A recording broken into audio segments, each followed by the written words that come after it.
유아 갈등 중재 방법에서는 5쪽이죠. 5쪽에서 기억 보세요. 친구들끼리 다투는 건 나쁜 거예요. 하이라이트. 자, 이 부분은요, 되게 재밌는 게, 이 부분은 되게 까다롭게 출제를 한 거죠. 사실은 쉽게 낸 게 아니에요. 자, 이 부분은, 자, A에서 유아 간 갈등에 대하여 밑줄 친 기억에 나타난 교사의 인식이 적절하지 않은 이유잖아요. 이거는 해설서에 있어요. 이 내용이 그대로. 네, 해설서에 세부 내용 관련해서 이 내용에 대한 설명이 있어요. 그래서 답안은 뭐에 근거해서 제출이 됐냐면 해설서에 있는 내용 그대로로 답을 만들어 드렸어요. 보시면 갈등과 다툼이 반드시 나쁜 것만은 아니며 이러한 갈등과 다툼이 있을 때 교사는 유아가 스스로 타인과 대화하며 배려하고 양보하는 노력을 통해 화해하고 상호 협동하는 관계로 되돌아가는 긍정적인 경험을 하도록 지도해야 한다. 이게 지도법이에요.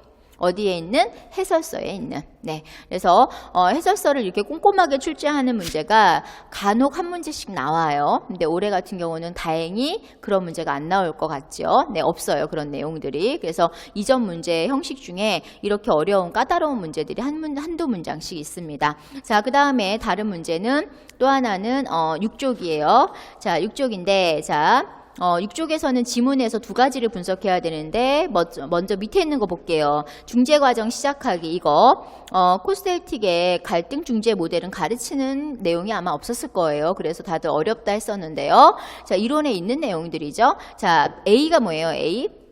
각 아동의 관점을 분명하게 하기가 A예요. 그래서 이거는 단계명을 그냥 외워야 되는 거예요. 네, 따로 뭐 공부할 게 없는 거죠. 갈등이 일어났을 때 어떻게 중재할 거니 이 얘기잖아요. 중재 과정을 시작한다. 근데 첫 번째 해야 되는 건 각 아동의 관점을 분명하게 한다. 무슨 말이에요?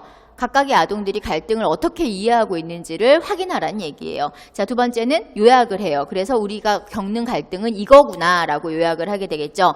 대안 찾기는 뭐예요? 대안 찾기. 대안 찾기. 개념이 뭐냐면 하이라이트 해드릴게요. 이 대안 찾기는 저 위에 있어요. 자, 교사 첫 번째 줄 맨 뒤에 더 많은 아이들이 함께 놀 수 있는 방법이 있을까? 이게 대안 찾기예요. 그죠? 사실은 대안 찾기라는 명칭에 대한 그 개념을 가지고 있다면 이 이론을 몰라도 답을 찾을 수 있었을까요? 없었을까요? 충분히 찾을 수 있어요.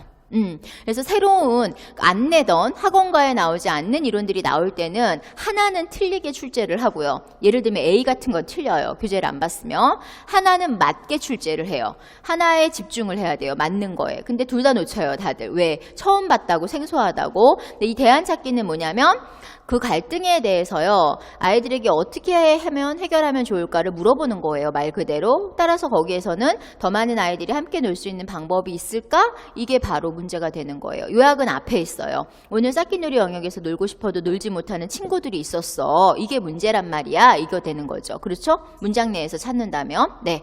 자, 그래서 더 많은 아이들 그걸 찾아서 그대로 베껴 쓰시면 되는 겁니다. 그래서 한 가지 당부를 항상 늘 드려요. 임용시험은 전체 선생님들이 알고 있는 내용을 출제하지 않아요. 그건 2013학년도 출시 때만 한 번 그랬어요. 모두 다 아는 내용을 출제한 거 80점 만점이 나올 수 있게.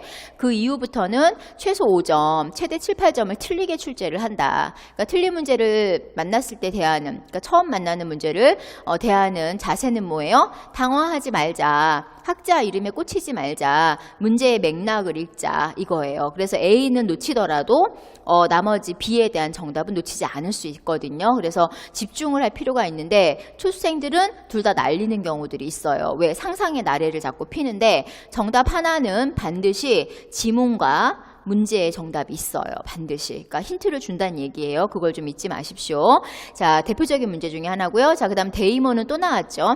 데이몬의 공정성 추론 이론입니다. 자, 지문에 가서 하이라이트 해놨겠죠. 선생님들이. 자, 디귿의 키워드가 뭐예요? 디귿의 키워드. 무조건. 그렇죠. 무조건. 모두 다 절대적 공평성을 말해요. 모두 다 이렇게 해야 돼! 이거죠. 네, 절대적 공평성. 그래서 1-A죠, 이거. 레벨 1-A죠. 자, 그 다음에, 리을의 키워드는 뭐예요? 정리를 잘하는 애들만. 기여도에 따라서. 네, 기여도에 따라, 기여한 만큼 받아야 돼. 1-B가 되는 거죠. 그렇죠? 1-A보다 수준이 높죠. 자, 그 다음에, 자, 미음의 키워드는 뭐예요? 남자아이들. 외형으로 보이는 거, 성별. 0-B가 되죠. 0-B. 0-A는 뭐예요?